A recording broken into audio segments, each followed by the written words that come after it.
Bernard Benson a été très jeune un scientifique. À l'âge de 13-14 ans, alors qu'on s'amuse encore avec des jouets, il était déjà un inventeur. Et à 19 ans, ici même au Canada, il travaillait pour la recherche scientifique, mais la recherche scientifique orientée vers des activités militaires. Il a de nombreuses inventions à son crédit et un jour, il a décidé de tout abandonner, de rompre avec cette carrière et de commencer une autre vie. Je voudrais vous demander d'abord, Bernard Benson, qu'est-ce qui s'est passé pour que vous rompiez ainsi? Qu'est-ce que c'est que veut dire cette conversion? Mais je ne sais pas si c'est une conversion ou une évolution. Il y a vraiment eu trois phases, je pense. Il y a autant de phases qu'il y a de journées dans la vie. Mais je me suis trouvé dans la guerre. J'avais 17 ans quand ça a commencé, 19 ans quand j'ai été accepté pour mon école de pilotage.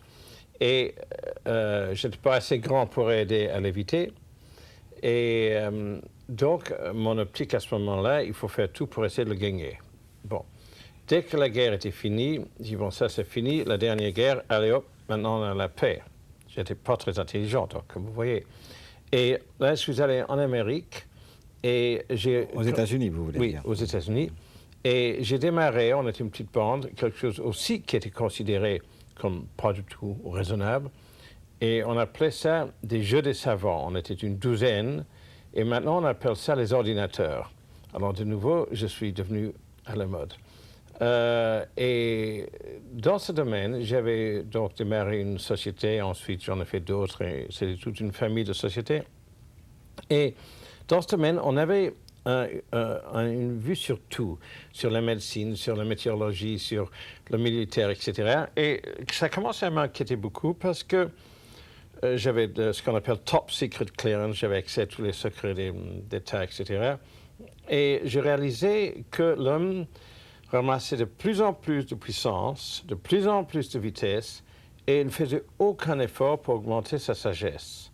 Et on n'a pas besoin d'être très intelligent de réaliser que si, par exemple, on prend un enfant dans une petite voiture à pédale, il a 6 ans, et doucement on enlève ça en mettant un moteur de 300 chevaux, il va se tuer. Alors on a trois possibilités. Ou il tout d'un coup devient un homme coureur, etc., ou on enlève le moteur, ou il se tue. Alors, quand j'ai vu toute cette science qui était utilisée pour les armes, pour tout, j'ai dit, on a trois possibilités. Ou tout d'un coup, nous devenons très sages, nous maîtrisons notre ego, etc. Puis ça, c'est assez improbable de faire ça dans une génération. Ou on enlève les armes, ou on bloque les oreilles et on se fait tuer. Alors, j'ai tourné mon dos sur la science en 59, 60, j'avais 39 ans, je suis né en 22, 61, 62. Et j'ai décidé d'essayer d'utiliser ma vie, ce qui restait, parce qu'on ne sait jamais combien de temps il reste, pour les choses les plus constructives que je puisse faire. Et la première chose que j'ai décidé, c'est d'essayer de comprendre les règles du jeu de la vie. Parce que si on ne comprend pas les règles du jeu, on n'a aucun moyen de savoir si on est en train de gagner ou perdre. Est-ce que c'est ça que vous appelez la sagesse? C'est le début d'un appétit pour la sagesse. C'est autre chose, la sagesse. Oui, mais donc, il y avait la première phase dans la guerre, ensuite dans la science, et quand j'avais donc 39 ans, j'ai tourné mon dos sur la science, et j'ai commencé à chercher dans le monde qui avait la sagesse. Et bon, j'ai trouvé les grands maîtres tibétains, parce que le Tibet avait été envahi en 59, et donc j'ai consacré ma vie depuis essayer de rendre service à cette grande voie, plutôt, à vrai dire, philosophique que religieux. Mais pourquoi justement le bouddhisme tibétain plutôt que, par exemple, vous êtes occidental? Est-ce que vous tournez le dos aussi aux traditions occidentales? Je tourne le dos à rien. Je tourne le dos à la science, mais philosophiquement, je n'ai même pas tourné le dos, c'est-à-dire je ne voulais plus tripoter là-dedans. Mais je crois que le bouddhisme m'a attiré pour plusieurs raisons. D'abord, c'est une philosophie qui correspond très bien pour des gens qui ont une formation scientifique. Parce qu'une des premières choses que les lamas vous disent, ne croyez à rien de ce qu'on vous dit, surtout moi, si vous n'avez pas vous-même fait le voyage avec votre propre esprit. Et ça me plaisait beaucoup, forcément. On n'est pas demandé d'avaler des choses comme ça. Ensuite, c'est une philosophie très, très positive. On n'ignore pas le mal, on ne va pas essayer d'arracher, on essaie de prendre le mal et retourner le vecteur d'énergie et amener cette énergie négative en énergie positive. Et c'est donc une philosophie très joyeuse. Maintenant, je connais beaucoup de catholiques et protestants qui vivent, mettons, comme des bouddhistes, et je connais des bouddhistes qui vivent comme des athées. Ça dépend. Je ne suis pas du tout sectaire dans la religion. Mais pas sectaire. Non, non, c'est pas du tout. Mais le bouddhisme, pour moi, était une ouverture extraordinaire. C'est même difficile d'en parler, parce que la profondeur des connaissances des lamas tibétains est tellement vaste. Et vous savez, il y a beaucoup de catholiques et de protestants, de juifs qui viennent prendre des enseignements avec eux. Mais c'est tellement énorme qu'on réalise que nous sommes minuscules. Si je vous demandais là, rapidement, de me dire qu'est-ce que vous avez surtout appris auprès de ces lamas tibétains? Vous avez un an ou deux de livres? Non, malheureusement. Bon, j'ai appris d'abord que nous faisons partie d'un vaste système d'énergie où il y a de l'énergie négative et positive dès qu'on le voit, parce que quand on voit d'assez haut, même ça disparaît.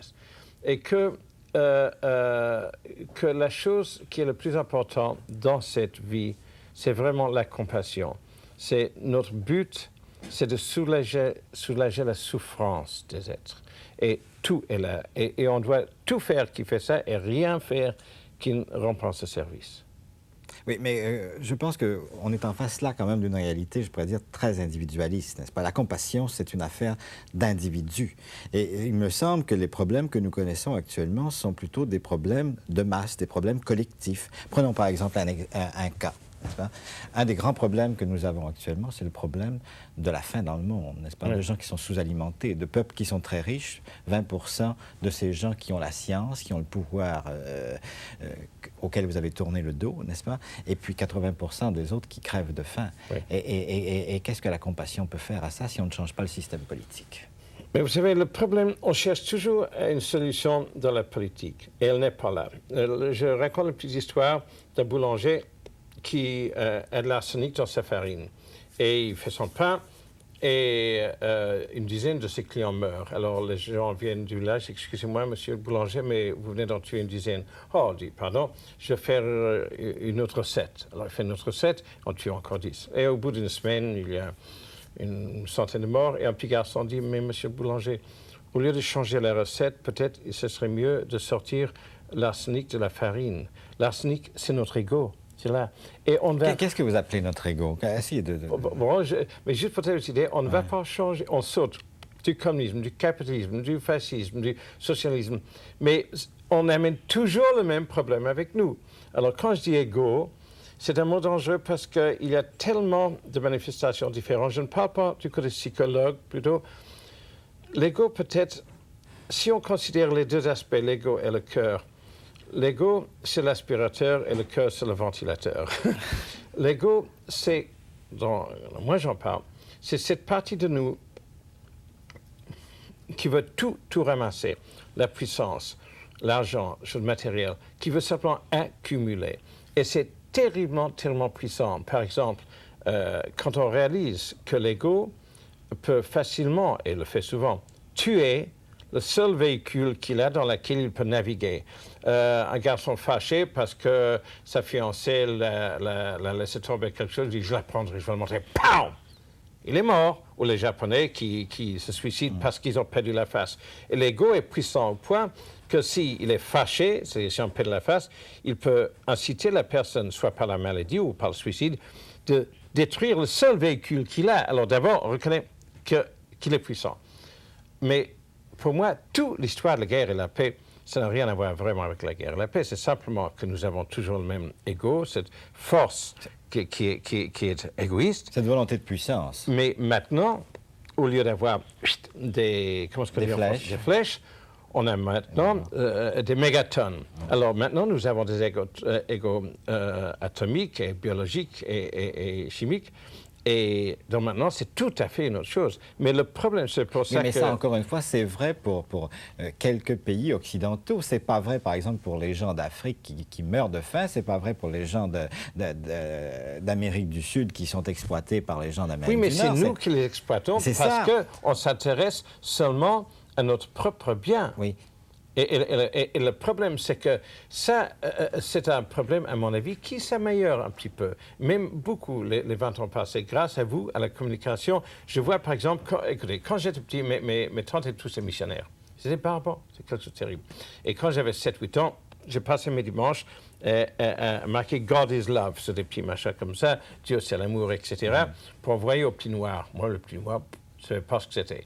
Mais maintenant, vous parlez à mes enfants des petits noirs, ils sont conscients, ils savent qu'ils crèvent de faim. Et quand il y a du pain, ils disent qu'est-ce qu'on ne pourrait pas donner ça? Qu'est-ce qu'on peut faire pour les aider? Pourquoi? Parce qu'ils voient ces enfants de l'Afrique, ces enfants de partout, venir dans notre salon grâce à la télévision. Et je sens très très fort que le monde d'un côté va de plus en plus mal et de l'autre côté de mieux en mieux.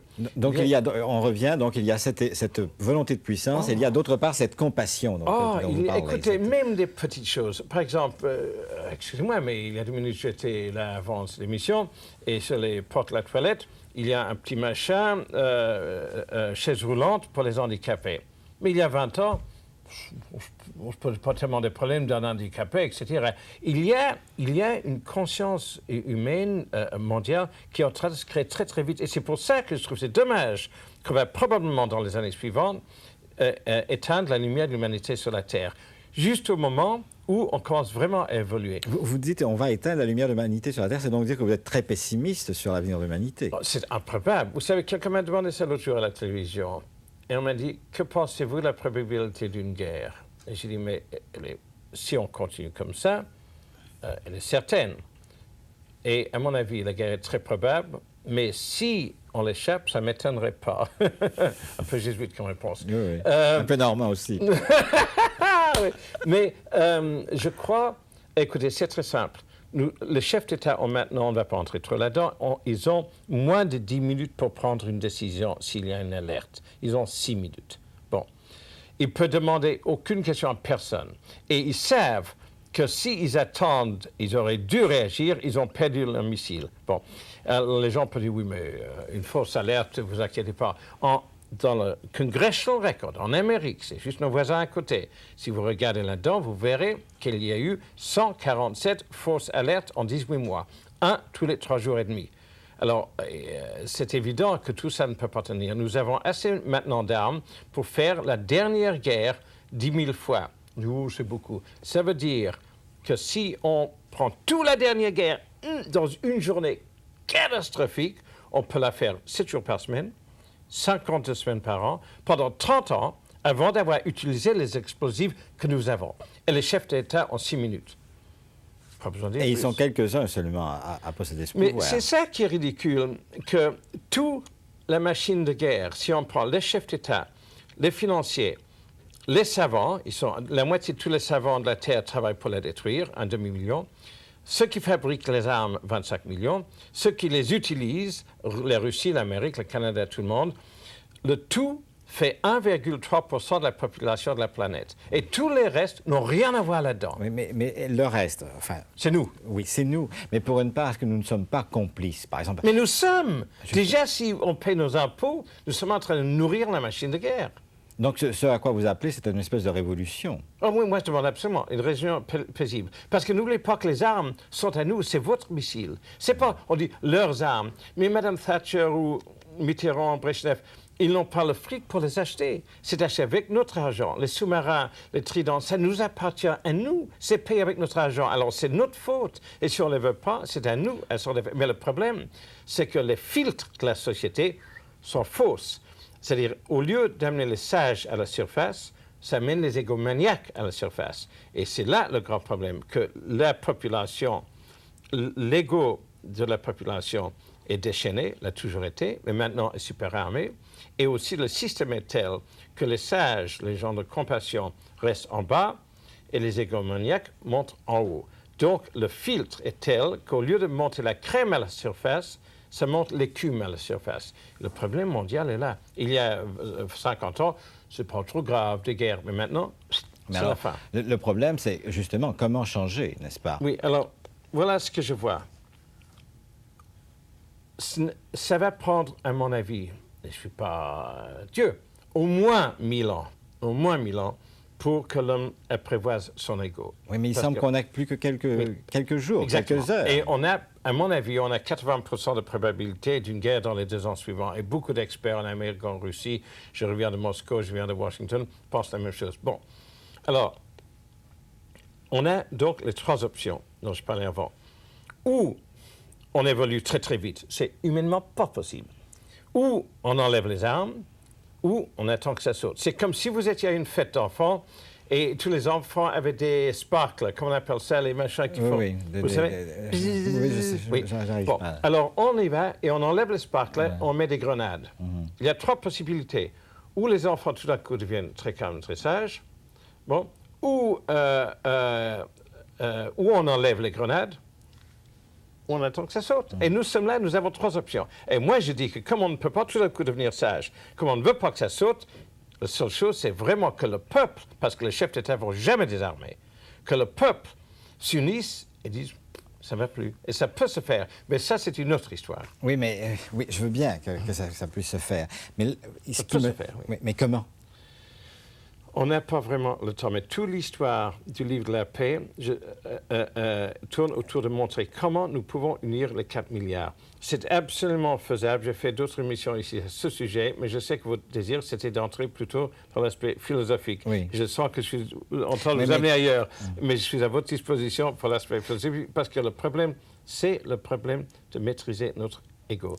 Et je proposerai juste une petite chose. Si vous imaginez, et ça c'est juste une image, le monde entouré de 2 circuits d'énergie qui vont dans le contresens. Il faut le faire même, ça c'est pas tout ce que je vais faire.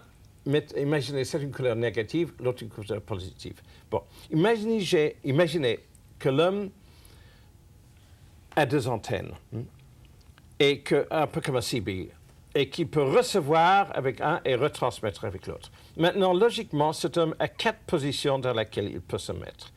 Il peut tirer l'énergie positive qui nous entoure, qui n'est pas seulement là, mais qui nous entoure, et réinvestir ça dans le circuit positif. Il peut être comme ça. Ou il peut se mettre dans le circuit négatif et tirer le mal et réinvestir le mal. Ou il peut prendre le bien et le transmuter en mal, ou il peut prendre le mal et le transmuter en bien. Il y a 4 choses qu'on puisse faire. Et dans les 4 cas, on a là un amplificateur. On peut prendre, par exemple, des connaissances scientifiques qui sont positives et en faire, comme vient de faire Cohen, la bombe à neutrons. Il a pris une unité de connaissances, il a transmuté en mal, il a sorti 1 million d'énergie. Alors, si chacun se pose la question tout le temps, où suis-je? Je suis en train de prendre du bien ou du mal, je suis en train de réinvestir du bien ou du mal, et s'interroger et commencer même à l'école. Si les enfants commencent à se poser ces questions, beaucoup de choses pourraient changer. Mais on investit dans la mathématique, dans la science, mais rien pour maîtriser notre propre énergie, pour essayer de contribuer de l'énergie positive dans notre univers. Et c'est la seule planète que nous avons. Oui, mais il me semble, n'est-ce pas, que le type d'homme, au fond, que vous voulez avoir, que vous souhaitez, c'est un homme finalement terriblement inquiet. Alors qu'il me semble qu'au contraire, la sagesse à laquelle nous devons aspirer, c'est celle d'une détente, d'un bien-être et d'un certain confort de tout notre être. Vous savez, moi, je n'étais pas pour sortir le second livre, Le chemin du bonheur. Et Lama Gendun, un sage que je respecte beaucoup, il a fait la retraite classique des Tibétains qui dure 3 ans, 3 mois, etc. Il a fait ça 10 fois de suite, dans une cage, 32 ans. Il a dit, je vous demanderai de sortir le restant de cette série de livres, j'en ai écrit 45, parce qu'on ne pourrait pas avoir la paix dans le monde pendant que les gens n'ont pas la paix en eux. C'est exactement ce que vous dites. Mais le problème, c'est très beau, il a sûrement raison, parce qu'il a beaucoup plus de sagesse que moi, mais c'est un problème de temps. Si on avait commencé, quand on avait démarré la science, à mettre autant d'énergie, d'éducation, de tout, et de fonds, d'argent, pour nous évoluer nous-mêmes, on n'aurait pas ce déséquilibre. Mais maintenant, nous sommes dans un déséquilibre terrible parce qu'on a augmenté notre puissance par la science et la technologie de plusieurs milliards de fois depuis 20 ans, 40 ans, et on a augmenté notre sagesse d'un 0,1%. Ouais. Donc, nous avons un déséquilibre désastreux. Et qu'est-ce qu'il faut faire? Il faut... Et on voit partout, une renaissance spirituelle forte. Je ne veux pas dire juste quelques prières, allez hop, 10 francs dans le truc, c'est pas ça, mais vraiment une recherche. Et si on avait simplement un peu de temps, parce que l'homme évolue d'une manière merveilleuse. Mais c'est ça précisément le problème concret. Il faut d'abord désarmer. Prenons par exemple, il y a quelques minutes, j'étais ailleurs à faire quelque chose. 2 heures avant, j'étais encore ailleurs à faire autre chose. Dans quelques minutes, je serai ailleurs. Nous sommes des agités, n'est-ce pas? Et tout ce temps que nous sommes ici, dans ce studio, n'est-ce pas, qui avons en moyenne, disons, 30 quelques années, n'est-ce pas? Nous sommes tous des gens très agités. Moi, je vous dis carrément, n'est-ce pas, qu'est-ce que moi, je peux faire pour acquérir cette paix dont votre maître vous a parlé, n'est-ce pas? Ou au moins d'entrer dans ce chemin du bonheur que vous décrivez. J'ai écrit un livre qui s'appelle « De quoi s'agit-il la vie ?» Et n'oubliez jamais que je n'ai aucune importance. Je suis qu'un serviteur. Je ne suis pas le sage. Si vous imaginez une grande source avec un petit tuyau en plastique où on peut prendre de l'eau, moi, je suis le tuyau en plastique, je ne suis pas la source. Bon, avec ça dit.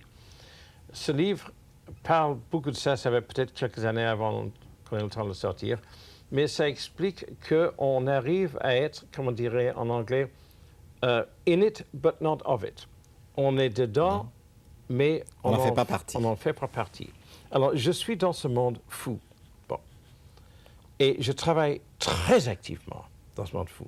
Mais je n'en fais pas partie. Et je sais que tout ce monde est un rêve. Parce que je sais que dès que je serai mort, je dirai, quelle idiotie tout ça. Qu'est-ce que j'ai cru à tout ça? Alors vous me direz, pourquoi m'agiter comme je m'agite si tout ça c'est de la foutaise, c'est un rêve? Mais si vous voyez votre enfant tourmenté dans le lit parce qu'il a des cauchemars, vous n'allez pas dire, ce lion qui va le bouffer, c'est rien, c'est un rêve. Parce que dans son rêve, cet enfant souffre. Et dans notre rêve ici, nous souffrons. Alors il faut faire un effort énorme pour soulager cette souffrance en sachant que sur une base plus élevée, ça n'a aucune importance. Ça a l'air bizarre, mais les gens souffrent parce que la souffrance de la guerre que nous attendons maintenant va être catastrophique. Ce n'est pas juste les tuer, ça c'est le moins des choses. Mais quand on pense à une chose qui me déchire, quand on imagine un enfant qui est brûlé, qui est probablement aveugle, peut-être le dos cassé, qui hurle « Maman, maman, papa !» Et personne ne répond parce qu'ils sont morts. Et ça reproduit ça des milliers et des milliers de fois. On prévoit maintenant, des études de Dr. Hyatt de Boston, que basées sur Hiroshima et Nagasaki, les extensions de ces études, si les médecins qui restent vivants, 2 sur 10, travaillent 16 heures par jour et accordent 15 minutes à chaque personne pour donner la morphine ou quelque chose, des gens blessés, dos cassés, catastrophiques, vous aurez à attendre entre 16 et 26 jours et nuits pour avoir la morphine. C'est un cauchemar incroyable. Et que les gens se permettent de dire « Ah, qu'est-ce que vous voulez, monsieur? C'est comme ça, c'est comme ça. » C'est honteux, ce sont des lâches. Ils n'ont pas le courage de dire « Bon, ça suffit, maintenant on y va. » Parce que si les 4 milliards disaient « C'est fini », ce serait fini. C'est très simple. Nous avons toute la puissance pour l'arrêter. Il faut simplement qu'on fasse l'effort.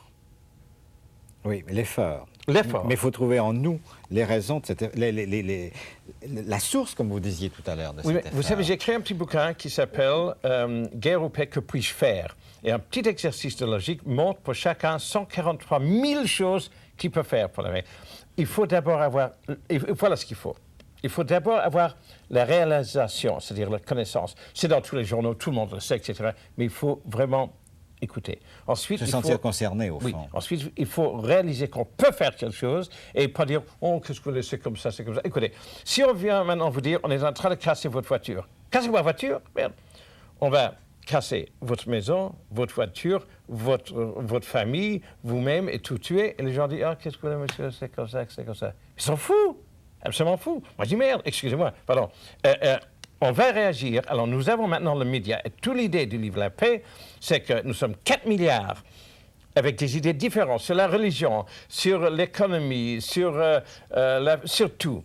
Mais nous avons une idée qui est commune entre les 4 milliards. C'est que chacun ne veut pas se faire tuer. Chacun veut vivre. Oui, veut vivre. Et numéro 2, tout notre destin est dans les mains de beaucoup moins de 200 personnes. Si Reagan, Brezhnev, Mitterrand disaient, mais on est des fous, on est simplement fous, on arrête tout. Oui, mais le problème, Bernard... Et la troisième, c'est qu'avec la communication, maintenant les 4 milliards peuvent s'unir, excusez-moi. Oui, mais le problème, c'est qu'on a l'impression que si justement on fait ça, on va vivre à rabais. N'est-ce pas? Que moi, par exemple, je ne pourrais pas partir demain pour faire tel et tel voyage, etc., que je vais être privé de tas de choses.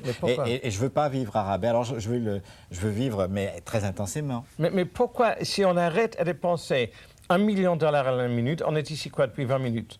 On a maintenant dépensé 20 millions de dollars sur les armes, notre argent. Bon, pourquoi est-ce qu'on pourrait faire moins de choses si on n'est pas en train de consommer toutes ces activités scientifiques, financières, etc. pour nous détruire? Au contraire, le chômage baissera parce que c'est bien connu par les gens qui l'étudient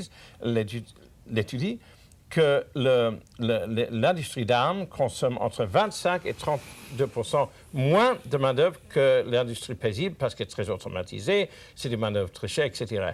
Toute l'évidence est là. Et je suis en train de lancer une campagne mondiale avec un prix de 10 000 à 20 000 dollars dans chaque pays pour l'étudiant ou les étudiants d'économie universitaire qui créer le meilleur plan pour ce pays de transférer l'économie à la paix tout en baissant le chômage et tout en communiquant ça à la presse. Alors pour chaque groupe qui va gagner ce prix, toutes les autres universités vont étudier et quand ils mettront le nez là-dedans, ils verront que toute cette propagande, c'est des fraudulents. C'est faux, c'est simplement pas vrai. Il y a le professeur Millman à Columbia, il y a les syndicats en Angleterre, j'ai oublié le nom, ça va revenir, Lucas Aerospace. Partout, il y a 40 grandes études de l'ONU. Et qui les lit? Personne. Alors, il est temps d'avoir une révolution. Et je voudrais que dans tous les pays, et j'aimerais que quelqu'un au Canada offre 10 000 $, excusez-moi de le dire, pour démarrer ça. J'ai mentionné ça en France il y a une semaine, et la première personne qui dit « je le fais », c'est M. Trigano, directeur du Club méditerranéen. Chaque personne fait un petit effort, parce que ce qui est bizarre, c'est que maintenant que ça va très mal, les hommes qui ont de l'argent, c'est « ouh, ça va mal ». Ouh, il faut tenir bien.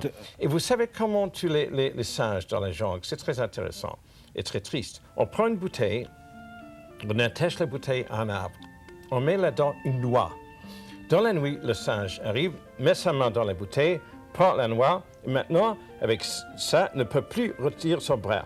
Et quand les chasseurs viennent le lendemain matin pour avoir sa peau, est-ce qu'il lâche la noix? Pas du tout. Il tient encore plus fort parce qu'il sent le danger. Les banquiers, les hommes riches, tout ça, disent « Ouh, ça va mal, c'est dangereux. » C'est dangereux, hein? Il faut bien tenir l'or. Mais l'or évapore à 3 fois la température de l'intérieur du soleil.